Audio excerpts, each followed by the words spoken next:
오늘 은혜 받으실 생명 양식 보도록 하겠습니다. 신명기 32장 7절 말씀 한 절이 되겠습니다. 신명기 32장 7절 말씀이 되겠습니다.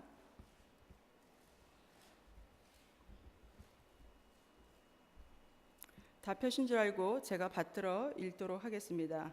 신명기 32장 7절 말씀. 옛날을 기억하라. 역대의 연대를 생각하라. 내 아비에게 물으라. 그가 내게 설명할 것이요 내 어른들에게 물으라. 그들이 내게 이르리로다. 이는 하나님의 말씀이니라. 아멘. 함께 은혜 받으실 말씀의 제목은 구속사 총정리, 이런 제목이 되겠습니다. 말씀 주시기 전에 가브리엘 중찬단의 은혜로운 찬양이 있겠습니다. 그리고 담임 목사님 말씀 주시겠습니다.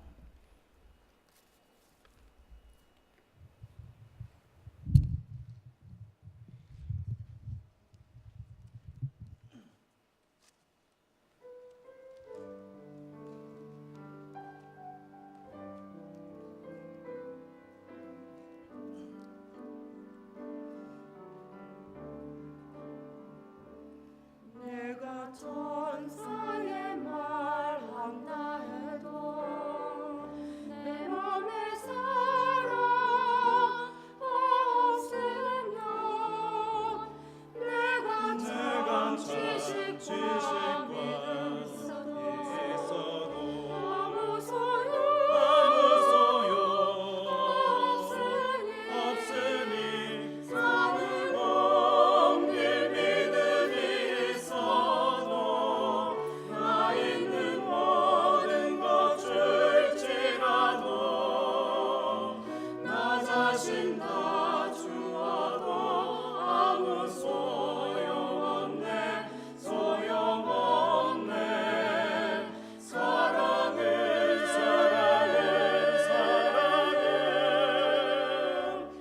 영원하네.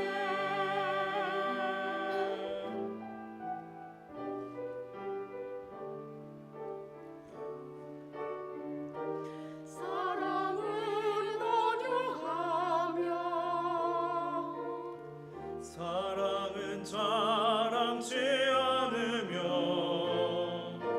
교만하지 아니하며 우리 기뻐하지 아니하며 내가 천사의 사랑을 해도 내 맘에 사랑 없으면 내가 지식과 있어도 아무 소용 없으니 사는 옮길 믿음이 있어도 나 있는 모든 것 줄지라도 나 자신 다 주어도 아무 소용없네. 사랑은 영원하네.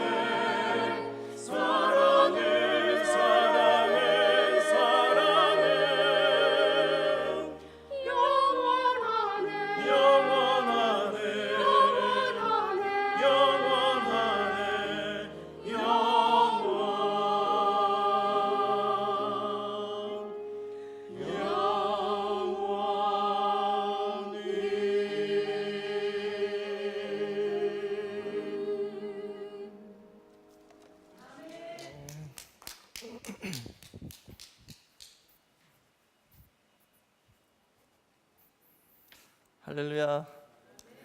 네, 우리 가브리엘 찬양팀의 아름다운 찬양 감사드립니다. 자, 오늘 저희는 신명기 32장 7절 말씀을 통해서 구속사 총정리라는 제목으로 잠시 은혜를 나누겠습니다. 저희가 이 구속사 원로 목사님께서 쓰신 구속사가 나온 이후에 여러 성경 공부를 많이 했잖아요. 그런데 이제 그것을 부분적으로 계속 하다 보면 이게 머리에서 정리가 잘 안 될 때가 많죠. 그래서 오늘은 한번 이 전체적인 것을, 큰 그림을 정리하는 그런 시간이 되도록 하겠습니다. 그래서 오늘 본문 신명기 32장 7절 보시면 옛날을 기억하라 라고 말씀하셨죠. 또 역대 연대를 생각하라. 그 역대 연대라는 것은 족보이죠, 족보. 대와 대 사이의 그 연대와 또 그 흐름이 어떻게 이루어져 나가는지, 그리고 또 그 구속 경륜의 뜻이 구속 역사 가운데 어떻게 성취돼 나가는지를 우리가 반드시 알아야 된다라고 말씀하신 것이죠. 왜냐하면요, 이 과거의 그 내용을 알면 저희가 미래 앞으로 올 내용도 성경에서 알 수 있다라고 분명히 이사야 46장 10절에 말씀하셨습니다. 그러니까 과거를 알면 미래를 알 수 있는 겁니다. 거기 보시면은 태초에 미리 이미 종말을 고했다라고 말씀하셨죠. 그러니까는 태초를 알고 창세기를 알면 요한계시록을 알 수 있다는 것이죠. 그래서 오늘 우리 이 구속사 총정리를 통해서 다시 한번 이 구속사를 전체적으로 정리해가지고 그 큰 그림이 우리 머릿속에 딱 있을 때 저희가 성경을 읽으실 때 이게 이런 의미라는 것을 이렇게 깨닫는 그런 역사가 있으시길 주의 이름으로 축원하겠습니다. 자, 그러면은 우리 한번 보겠습니다. 구속사 총정리.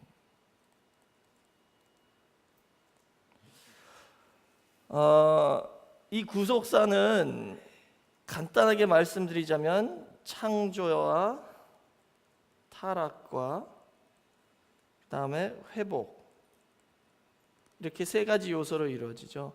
하나님께서 이 우주 만물을 창조하셨고 또 그 우주 만물을 다스리도록 영장의 만물로서 사람을 만드셨습니다. 하나님의 형상으로 사람을 만드셨죠. 근데 그 사람이 타락함으로 우주 만물과 모든 만물까지 타락을 했습니다. 그래서 그 구속 역사는 뭐냐? 그 타락을 회복하는 역사가 바로 구속 역사이죠. 그럼 요거를 조금 더 구체적으로 풀어보자면 이렇게 되겠습니다. 하나님이 창조하신 세계가 아담의 불순종으로 말미암아 타락을 했죠. 그럼 타락 이후 어떻게 됐냐? 에덴에서 추방이 됩니다. 하나님께서 선악과를 먹지 말라 그랬는데 먹었잖아요.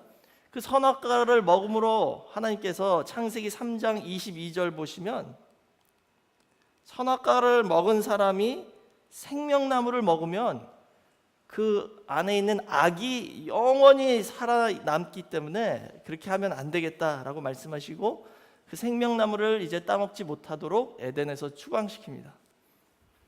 근데 에덴에서 추방시키기 전에 하나님께서 한 가지 약속을 주셨죠. 그게 바로 창세기 3장 15절이에요.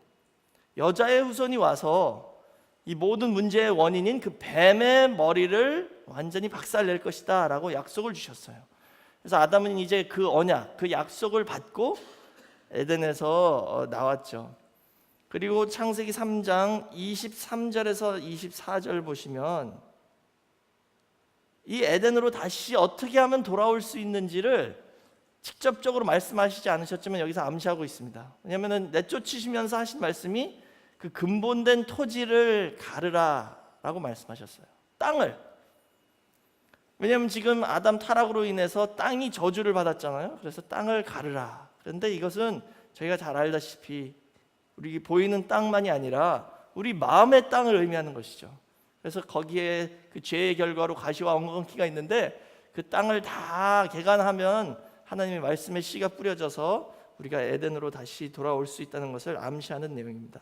이렇게 에덴에서 쫓겨나서 그 다음부터 이제 구속 역사가 여기서 시작되는 것이죠. 그래서 아담은 주전 4114년에 지음을 받고 에덴에서 쫓겨나서 그때부터 회개하고 자녀들에게 이 말씀을 증거했습니다. 그리고 10대가 지난 후 노아라는 인물이 등장하죠. 3058년 주전 3058년에 이 노아가 태어났고 홍수는 그가 600살이었던 주전 2458년에 이루어져서 옛 세상은 다 홍수에 없어져 버리고 노아와 그 8 식구만 남아서 새롭게 하나님께서 세상을 시작하셨습니다. 그리고 노아 후의 10대가 바로 아브라함이죠. 아브라함은 주전 2166년에 태어났고 이 아브라함 하나님께서 특별히 택하셔서 아브라함에게 나타나셔가지고 땅을 약속하셨잖아요. 이 타락 이후에 처음으로 이 땅의 약속이 아브라함에게 주어졌습니다. 그래서 아브라함 75세 때 75세 그게 주전 2091년이죠. 75세 때 아브라함이 처음으로 가나안 땅, 약속의 땅 가나안에 입성합니다. 처음으로 가나안 땅 들어간 사람이죠, 아브라함이. 그래서 아브라함은 그 하나님의 약속을 믿고 가나안 땅에 들어가서 가는 곳마다 하나님께 예배를 드리고 제사를 드렸습니다. 그 다음에 아브라함의 손자인 야곱이 130세에 전 세계에 흉년이 왔어요. 전 세계에 흉년이 와서 근데 그때 아들 요셉이 살아있고 애굽에서 총리이며 또 아들 요셉 때문에 애굽에 먹을 것이 있다라는 소식을 듣고 이제 애굽으로 내려갑니다. 애굽. 그게 주전 1876년이에요. 그래가지고 야곱과의 70 가족이 다 이제 애굽으로 내려가죠. 지금 보시면 이 구속 역사가요, 땅의 역사라고도 말씀드릴 수 있습니다. 에덴이란 땅에서 살다가 쫓겨났죠. 그 다음에 제2의 에덴인 가나안을 하나님께서 약속하시고 거기에 들어가서 살게 하셨는데 또 흉년이 와서 그 땅에서 떠나게 됐습니다. 그래가지고 애굽 거주를 430년을 하게 되죠. 그게 주전 1876년부터 1446년까지입니다. 이 430년을 애굽에서 살면서 이제 거기서 종이 되고 이 이방 나라의 종이 되어서 압제를 받으면서 살고 있었습니다. 그랬을 때 출애굽 하나님께서 모세를 보내셔서 주전 1446년에 이 이스라엘 백성들을 애굽에서 나오게 하시죠. 그리고 40년 광야 생활을 한 다음에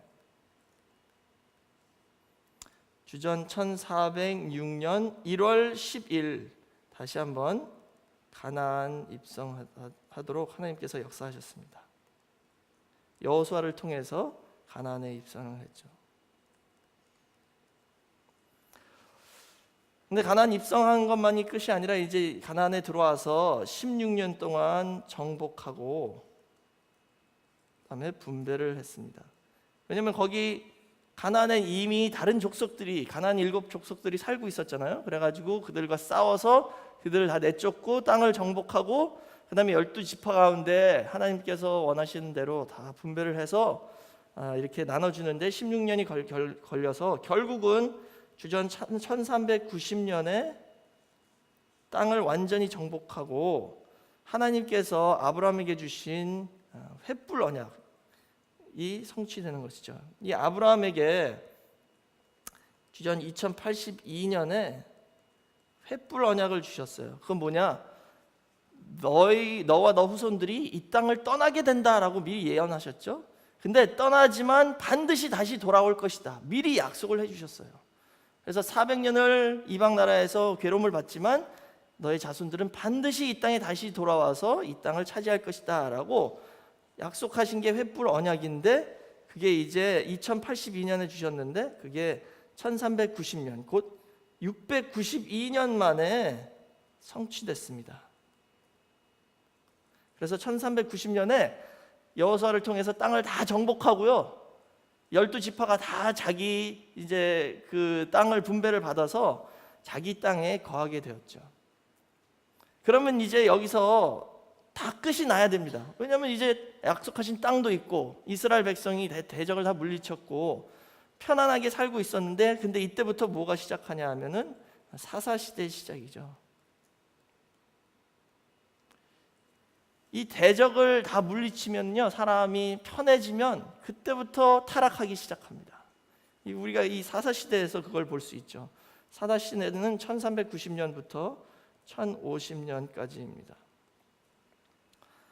하나님께서 약속하신 땅을 다 주셔서 이제 편안하게 거할 수 있으니까 너무 편해서 하나님을 등지고 떠나게 되고, 사사기 2장 10절 말씀 보시면 특별히 여호수아와 그 장로들이 다 죽은 후에 다른 세대가 일어났다 그랬죠. 그 다른 세대는 하나님과 그의 역사하심을 알지 못하는 세대이다라고 나와 있어요.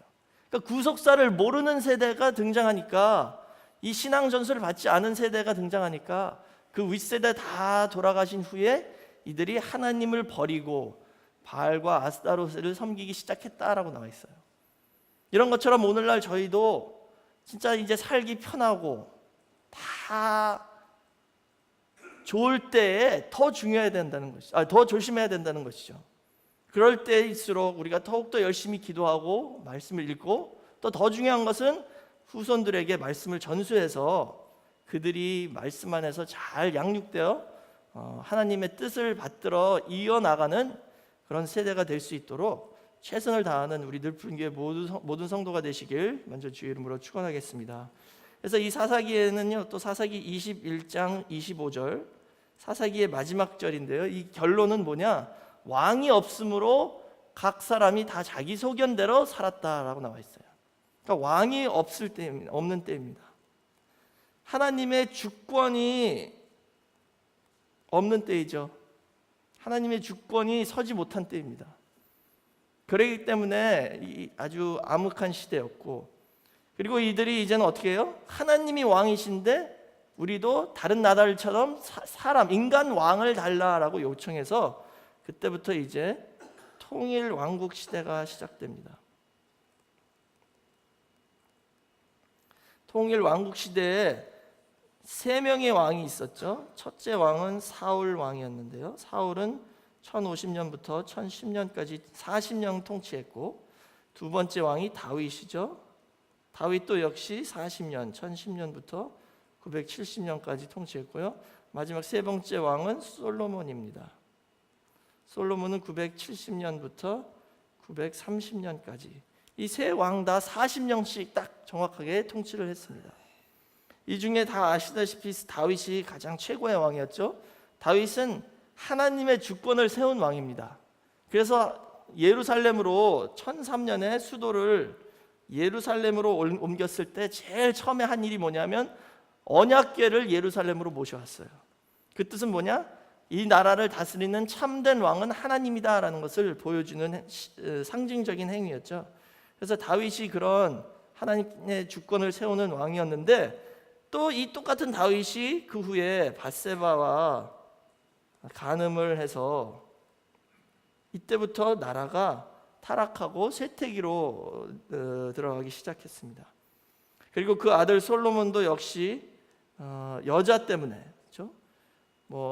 첩이 부인 아내가 300에 첩이 700, 1000명의 여자를 거느리고 있었죠. 그래가지고 그 이방 여인들 때문에 타락을 해서 결국 그 다음엔 나라가 둘로 나눠집니다. 우리 한국처럼 남북으로 나눠지죠. 그래서 그 후로부터 분열 왕국 시대가 시작합니다. 그래서 북이스라엘은 930년부터 722년까지 존재했고요. 19대 왕이 통치했습니다. 이들은 아수르에게 멸망을 당했죠. 남유다는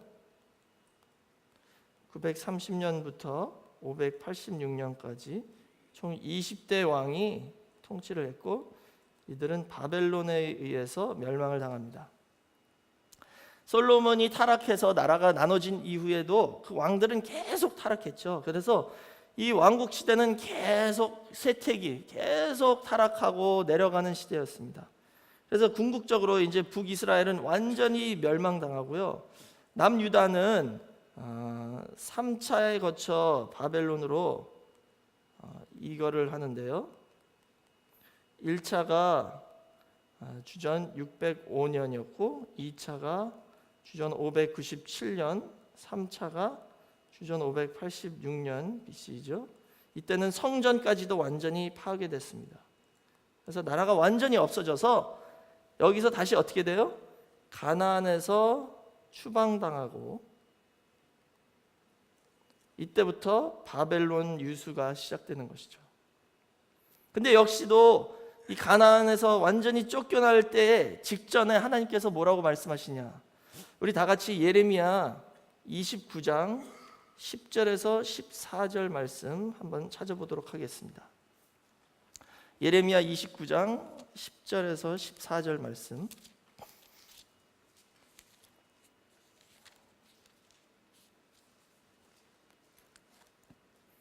구약의 1097페이지가 되겠습니다. 예레미야 29장 10절에서 14절 말씀 되겠습니다.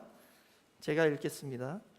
나 여호와가 이같이 말하노라. 바벨론에서 70년이 차면 내가 너희를 권고하고 나의 선한 말을 너희에게 실행하여 너희를 이곳으로 돌아오게 하리라. 나 여호와가 말하노라. 너희를 향한 나의 생각은 내가 아나니 재앙이 아니라 곧 평안이요 너희 장래에 소망을 주려 하는 생각이라.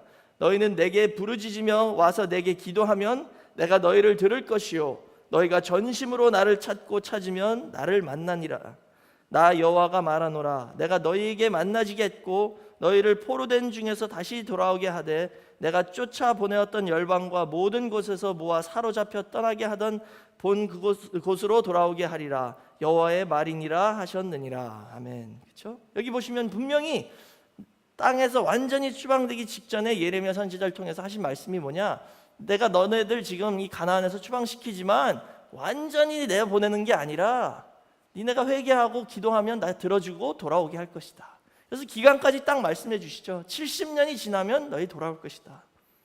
지금 이 구속사의 패턴을 보시면요, 항상 똑같습니다. 처음 아담을 에덴에서 쫓아내실 때도 다시 돌아올 것을 암시하셨고, 야곱이 130세에 애굽으로 내려갈 때도요, 창세기 46장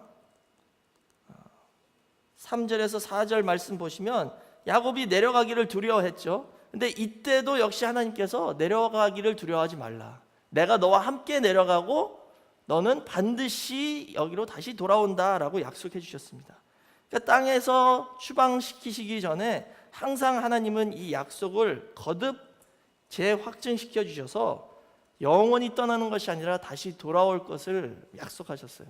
이것은 뭐냐면 궁극적으로 우리 모두가 다 우리의 본래 그 집, 그 본향, 낙원, 에덴 동산에 반드시 돌아갈 것을 하나님께서 약속하시는 말씀이라는 것을 믿으시기 바랍니다.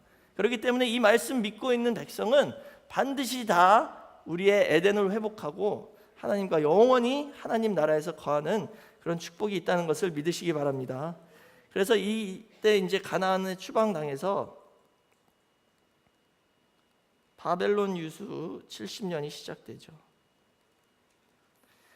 바벨론으로 이거 할 때도 3차를 거쳐서 이렇게 3번 갔잖아요. 그러니까 돌아올 때도 이제 70년이 지난 후에 포로 귀환할 때도 3번에 걸쳐서 이렇게 돌아왔습니다. 그래서 1차는 주전 537년, 이 1차 이끌어온 지도자는 스룹바벨과 여호수아죠. 대제사장 여호수아. 그 다음에 2차는 주전 458년, 이때 지도자는 에스라입니다. 그리고 3차는 주전 444년 느헤미야가 지도자였죠. 이렇게 하나님 약속하신 그대로 70년 만에 바벨론 포로에서 다시 돌아와서 다시 가나안으로 입성할 수 있었는데요. 이때 이 70년 특별히 어떻게 이루어지냐 하면은 주전 516년에 스룹바벨 성전이 완성됨으로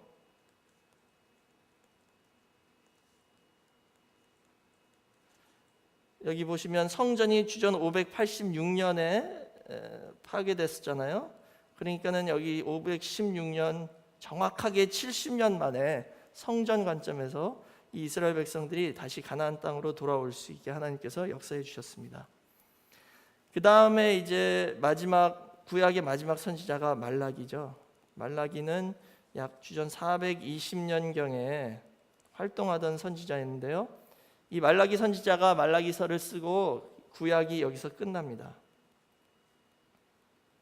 그 다음에 이때부터는 신구약 중간기란 시대가 약 400년 있습니다. 이 시대는 암흑기로서 선지자가 하나도 없고 하나님의 말씀이 선포되지 않았지만 이 신구약 중간기로 보내시기 전에 성경책을 하나님께서 엮어주셔서 신실한 백성들은 이 말씀 책을 읽으면서 또 기도하면서 신앙을 지킬 수 있었고, 궁극적으로 이들은 다 여자의 후손을 기다리고 있었는데요. 여자의 후손, 그리고 아브라함의 후손, 그 다음에 다윗의 후손을 기다리고 있었죠. 아브라함에게 약속하신 자녀, 또 다윗에게 약속하신 그 후손, 또 아담에게 약속하신 여자의 후손을 기다리고 있었는데, 이 모든 것의 성취로서 예수님이 주전 4년에 탄생하셨습니다. 그래서 예수님이 탄생함으로 말미암아 이 여자의 후손, 그 씨에 대한 말씀이 완전히 성취된 것이죠. 한 후손을 약속하셨는데 그 후손이 바로 예수 그리스도이다. 이분이 바로 하나님의 뜻을 이루고 사단 마귀의 머리를 완전히 박살내고 하나님 나라를 세우실 분이다라는 것을 성경에서 예언했는데 그 예언의 성취로 오셨습니다. 자, 우리 다 같이 갈라디아 3장 16절 말씀 보겠습니다.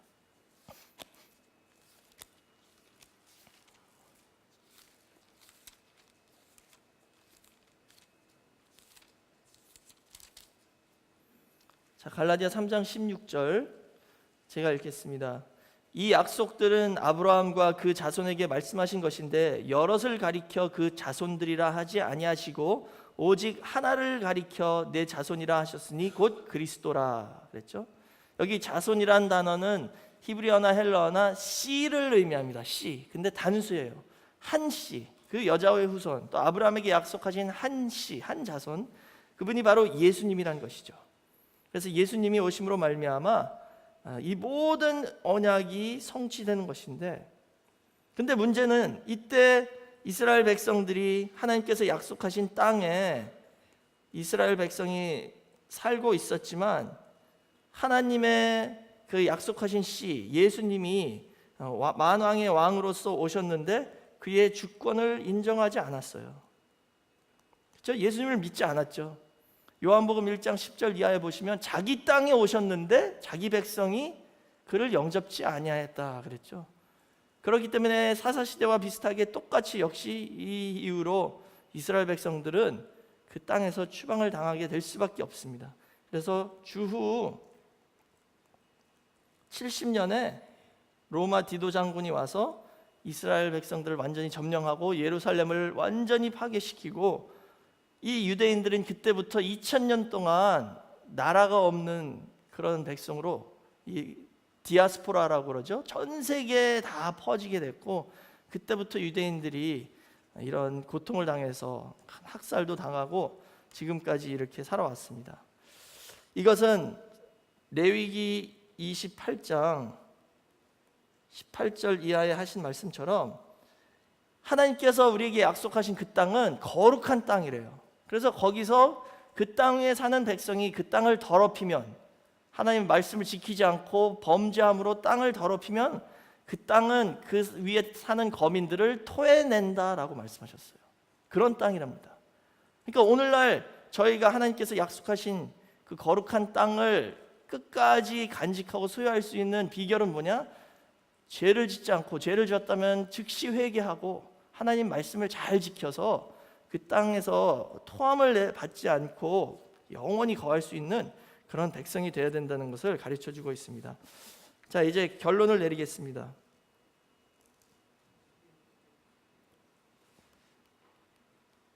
오늘 이 구속사의 이 요약을 보시면 우선 첫째는 땅에 대한 내용이 많이 있죠. 그 다음에 후손 또는 씨에 대한 약속이 있었습니다. 이 두 가지는 나라에 꼭 필요한 요소이죠. 나라가 되기 위해서는 세 가지 요소가 있는데요. 바로 땅과 백성과 주권입니다. 그래서 하나님께서 땅을 약속하셨고 하나님께서 백성을 그 땅에 거하게 하도록 약속해 주셨습니다. 그럼 그 땅에 거하는 백성은 뭘 해야 되냐? 주권, 하나님을 자기의 왕으로 삼고 하나님의 주권을 세워드리고 그 말씀을 절대 순종하고 그 하나님의 주권 앞에 절대 복종할 때에 그 땅에 영원히 거하면서 하나님이 우리의 하나님이 되시고 우린 그의 백성이 된다는 그 약속이 언약의 핵심이에요. 그래서 이렇게 이것을 지켰을 때는 가나안 땅, 약속의 땅에 거했지만 지키지 못하면 결국은 궁극적으로 그 땅에서 추방되는 것을 저희가 볼 수 있습니다. 그래서 오늘날 저희도 마찬가지죠. 이제는 먼저 영적인 땅인 내 마음에 하나님의 말씀을 통해서 개간해서 하나님의 주권이 내 마음에 온전히 설 때, 다시 말하자면 하나님의 말씀을 지키고 그 앞에 절대 복종할 때에 내가 하나님 나라가 되는 것이고, 그렇게 된다면 그런 백성들이 가는 곳마다 우리가 말씀으로 그 땅을 점령해서 가는 곳마다 하나님 나라가 세워지는 그런 역사가 있다는 것을 보여주고 있습니다. 그래서 오늘 우리는 이제 이 말씀을 잘 기억하시고 하나님의 말씀에 완전히 순종하는, 그래서 하나님의 주권이 내 마음속에 확실하게 서는 그런 하나님 나라의 백성이 다 되시기를 주의 이름으로 축원하겠습니다. 그래서 구속사 전체는 딱 한 가지로 요약하자면 하나님 나라가 이 땅에 어떻게 다시 회복되는지 그것을 보여주고 있습니다. 에덴에서 쫓겨났죠. 가나안 땅에 들어왔죠. 또 가나안에서 추방당했죠. 또 가나안에 다시 들어왔죠. 또 한 번 추방당하죠. 또 들어왔습니다. 근데 또 예수님 때 믿지 않아서 이스라엘 백성들이 땅에서 쫓겨났지만 이제 우리는 그런 보이는 땅, 그 팔레스타인 지역에 있는 그 땅을 회복하는 게 아니라 먼저 내 마음을 회복하고 궁극적으로는 이 전 세계를 우리가 말씀으로 다시 회복해야 된다는 것을 보여주고 있습니다. 우리가 회복해야 할 땅은 이 세상입니다. 그렇죠? 근데 그 땅은 저주받은 땅이래요. 에덴에서 쫓겨나기 전에 하나님께서 창세기 3장 17절에 그 땅을 저주하셨죠. 근데 그 에덴의 모형으로 가나안 땅을 주셨는데 이 가나안은 창세기 9장 25절 말씀 보시면 저주받은 가나안의 후손들이 살던 땅이에요. 그러니까 우리가 가야 할 땅은 저주받은 땅인데 예수님의 복음을 가지고 갈 때 그 저주받은 땅이 이제는 복된 땅으로 바뀐다는 것을 믿으시고 이제는 우리 주변에 있는 이 세상을 말씀으로 점령하고 회복하는 그런 저와 여러분이 되시기를 주의 이름으로 축원하겠습니다. 이제 마지막으로 계시록 22장 3절에서 5절만 읽고 마치도록 하겠습니다. 요한계시록 22장 3절에서 5절 말씀. 이 세상에 이제 새 예루살렘이 임할 때, 새 하늘과 새 땅이 될 때 이렇게 된다는 것을 보여주고 있죠. 계시록 22장 3절에서 5절 다 같이 한 목소리로 읽겠습니다. 자, 요한계시록 22장 3절에서 5절 말씀 시작. 다시 저주가 없으며 하나님과 그 어린 양의 보좌가 그 가운데 있으리니 그의 종들이 그를 섬기며 그의 얼굴을 볼 터이요 그의 이름도 저희 이마에 있으리라. 다시 밤이 없겠고 등불과 햇빛이 쓸데없으니 이는 주 하나님이 저희에게 비치심이라. 저희가 세세토록 완노릇하리로다. 아멘. 그렇죠? 여기 보시면 이제 그 땅은 다시는 저주가 없습니다. 저주받았던 땅인데 저주가 없어졌고 그 가운데 뭐가 있어요? 하나님과 그 어린 양의 보좌가 있다. 보좌라는 것은 왕권을 상징하는 것이죠. 하나님의 주권이 완전히 서 있는 곳이라는 것입니다.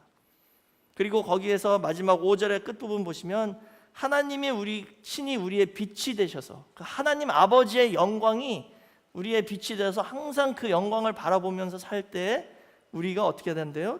세세토록 왕노릇한다라고 말씀하셨어요. 하나님께서 이 모든 것을 회복하셨을 때 직접 통치하시는 게 아니라 하나님은 소원하시는 게 뭐냐? 하나님의 자녀들, 하나님의 형상 입을 백성들이 하나님의 영광을 힘입어서 왕 노릇하는 게 하나님의 뜻입니다. 그것을 그렇게 하기 위해서 아담을 창조하셨어요. 마지막 때 회복도 그렇게 되는 것이 완전 회복입니다. 그러니까 우리가 말씀받은 백성이, 성도가 이 땅에서 저주가 없어지고 거기서 하나님의 영광을 힘입어서 영원토록 다스리고 통치하고 왕 노릇하는 것이 우리 아버지의 소원이라는 것을 기억하시고, 이제는 그렇게 되기 위해서는 다윗같이 하나님 말씀을 열심히 믿고 지키고 하나님의 주권을 100% 인정하는 백성만 하나님 밑에 왕으로서 통치할 수 있다는 것을 성경에서 가르쳐주고 있습니다. 이제 우리도 그런 말씀을 지키는 그런 백성이 되어서 세세무궁토록 왕 노릇하는 성도 모두가 되시길 주의 이름으로 축원하겠습니다. 기도하겠습니다. 사랑이 많으신 아버지 하나님, 감사합니다. 오늘 저희에게 이 구속사 총정리의 말씀을 통하여 다시 한번 구속 역사가 어떻게 이루어졌는지 그 큰 그림을 깨달을 수 있게 허락하여 주시고, 우리가 이 말씀을 통해서 어떤 뜻을 위해서 어느 방향을 향하여 어떻게 나가야 되는지 깨달을 수 있게 허락하여 주심을 진심으로 감사드립니다. 하나님 아버지, 이스라엘 백성들은 하나님께서 약속하신 그 땅을 소유했지만 그 땅을 죄악으로 더럽힘으로 말미암아 거기서 추방을 당하고 그 약속을 잃어버린 그런 비참한 역사가 거듭되었습니다.